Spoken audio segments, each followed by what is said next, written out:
क्या कांग्रेस सचमुच जमीन से पूरी तरह कट गई है या फिर कुछ नेताओं की हताशा कांग्रेस पर भारी पड़ रही है? यह सवाल इसलिए क्योंकि संवेदनशील मुद्दों पर अक्सर कांग्रेस में राहुल गांधी, जो औपचारिक रूप से अब पार्टी के एक सांसद के अलावा कुछ भी नहीं है, वह अपने बयानों के कारण पूरी पार्टी के लिए मुसीबत खड़ी कर देते हैं। लाचार पार्टी को भी साथ ही खड़ा दिखना पड़ता है। यह लाचारी क्यों है, किसी से छिपी नहीं है। नतीजा जनता तो जनता, साथ ही कहे जाने वाले सहयोगी दल भी पल्ला छुड़ा लेते हैं। वर्तमान भारत चीन सीमा विवाद को लेकर भी यही कुछ हो रहा है। राहुल गांधी सार्वजनिक रूप से ऐसे सवाल पूछते हैं जिसमें कई बार उनका अल्प ज्ञान और पूरी तरह लोप हो चुकी कूटनीतिक संवेदनशीलता दिखती है। साथ ही दल भी उन्हें आईना दिखाते हैं, लेकिन कांग्रेस पर कोई असर नहीं है। यह सच है कि सरकार से सवाल पूछना विपक्ष का हक है, लेकिन कब और कैसे, यह ज्यादा जरूरी है।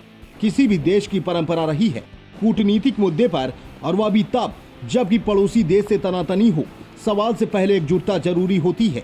लेकिन यह कांग्रेस में पहले भी नहीं दिखा और अब भी नहीं दिख रहा है। कारगिल के वक्त तत्कालीन प्रधानमंत्री अटल बिहारी वाजपेयी ने सर्वदलीय बैठक बुलाई थी, तो कांग्रेस ने बहिष्कार कर दिया। इस बार प्रधानमंत्री नरेंद्र मोदी ने बैठक बुलाई तो कांग्रेस अध्यक्ष सोनिया गांधी ने सवालों की झड़ी लगा दी, सरकार के साथ खड़ी होने से मना कर दिया। वह भी तब जबकि 2 दिन पहले ही प्रधानमंत्री ने स्पष्ट किया था कि शहीदों का बलिदान व्यर्थ नहीं जाएगा।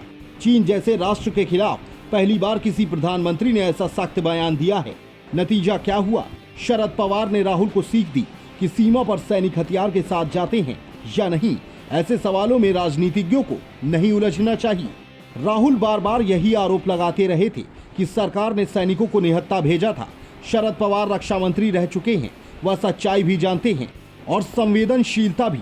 मोदी सरकार की सबसे कट्टर विरोधी ममता बनर्जी साफ कहती हैं कि ऐसे संकट के समय में वह सरकार के निर्णय के साथ खड़ी हैं। मायावती याद दिलाती हैं कि यह राजनीति का वक्त नहीं है। तमिलनाडु में जिस द्रमुक का पल्लू थामकर कांग्रेस बढ़ना चाह रही है, उसके नेता M.K. स्टालिन सरकार के साथ खड़े होने की बात करते हैं, लेकिन कांग्रेस पर कोई असर नहीं। चीन एक बयान जारी करता है और गलवान पर दावा ठोकता है। कुछ ही देर बाद राहुल गांधी भी ट्वीट करते हैं और सरकार को नीचा दिखाने की कोशिश करते हैं। कुछ दिन पहले राहुल गांधी ने किया था ट्वीट, कांग्रेस की ओर से सीमा पर विकास की बात उठाई जाती है।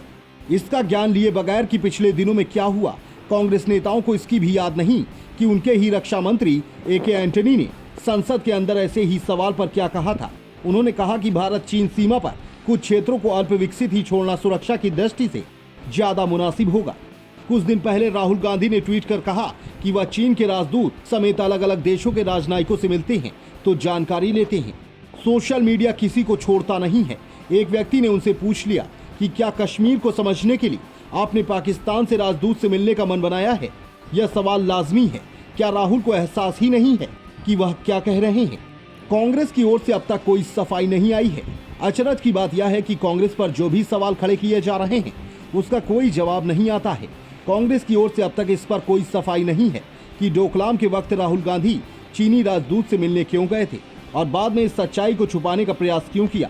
अब भाजपा प्रवक्ता संबित पात्रा की ओर से कहा जा रहा है कि 2008 में कांग्रेस और कम्युनिस्ट पार्टी ऑफ चाइना के बीच एक समझौता हुआ था कि दोनों दल एक दूसरे से राष्ट्रीय अंतर्राष्ट्रीय मुद्दों पर मशवरा करेंगे।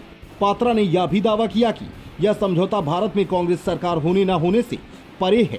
इस पर खुद राहुल कुछ क्यों नहीं कह रहे हैं? चीन के साथ भारत का रिश्ता अक्सर तनाव भरा रहा है और 1962 की याद देश को भुलाए नहीं भूलती, लेकिन ऐसे मौकों पर देश के साथ खड़ा होना ही सबका कर्तव्य होता है। राहुल तो सुदूर दक्षिण के राज्य केरल का प्रतिनिधित्व करते हैं, उन पर ज्यादा जिम्मेदारी है। Special report, fantabulous news.